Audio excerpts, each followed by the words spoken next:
नमस्कार प्रेक्षकांनो, आपण पाहत आहात लोकविकास न्यूज लढा जनहक्काचा।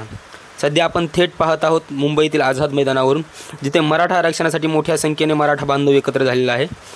मनोज जरांगे पाटलांच्या नेतृत्वाखाली राज्यभरात सुरू असलेल्या आंदोलनाला मोठा पाठिंबा मिळत असून आज आझाद मैदानावर हजारो आंदोलनकर्ते दिसून येत आहेत।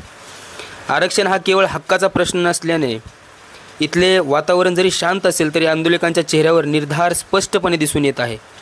मराठा आरक्षण द्या अशा घोषणा दिल्या जात असून शासनाने तातडीने यावर निर्णय घ्यावा अशी मागणी होत आहे। आंदोलनाला विविध सामाजिक संघटनेचा पाठिंबा मिळत असून तसेच उत्तर सोलापूर जिल्ह्याच्या कानाकोपऱ्यातून मोठ्या संख्येने कार्यकर्ते संख्येत दिसून आलेले आहेत। आपण सध्या थेट आझाद मैदानावर दाखवत आहोत आंदोलकांच्या भावना, त्यांच्या मागण्या आणि शासनावरील दबाव। लोकविकास न्यूज लढा जनहक्काचा कॅमेरामॅन संकेत साखरेसह मी रिपोर्टर संग्राम बागल।